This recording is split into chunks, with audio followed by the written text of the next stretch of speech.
آج ہماری دوسری کامیابیوں کی طرف جو عارضی کامیابیاں ہیں جو بہت جلد ختم ہونے والی ہیں.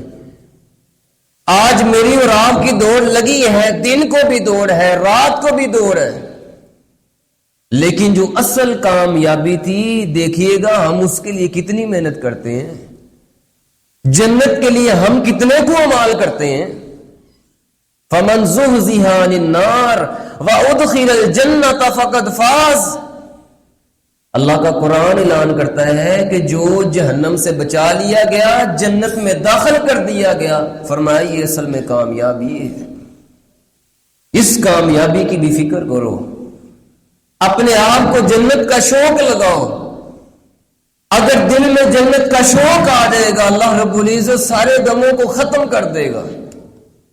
حدیث میں آتا ہے نبی کریم صلی اللہ علیہ وسلم فرماتے ہیں قیامت والے دن ایک بندے کو اللہ کے سامنے لایا جائے گا.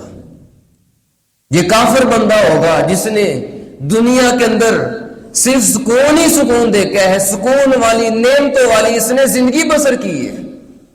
اللہ کے سامنے کھڑا ہے، اللہ پوچھیں گے زندگی کیسی گزاری ہے؟ عرض کرے گا اللہ سکون ہی سکون ہے، نعمتیں ہی نعمتیں ہیں.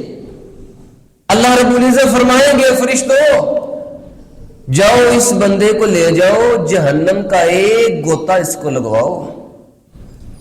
جاؤ اس بندے کو لے جاؤ، جہنم کا ایک گوتا لگوا کے اس کو واپس لے کے آؤ. جہنم کا ایک گوتا اس کو لگوایا جائے گا. میرے محبوب علیہ السلام فرماتے ہیں پھر اللہ اس کو سامنے کھڑا کریں گے اور پوچھیں گے ہاں اب بتا دنیا میں زندگی کیسے گزاری ہے؟ بندہ عرض کرے گا اللہ جہنم کا ایک غوطہ لگنے کے بعد ساری خوشیاں بھول جائیں گی، ساری نعمتیں اس کو بھول جائیں گی، ساری راحتیں سارا سکون بھول جائے گا. عرض کرے گا اللہ دنیا کے اندر تو میں نے کبھی سکون دیکھا ہی نہیں تھا.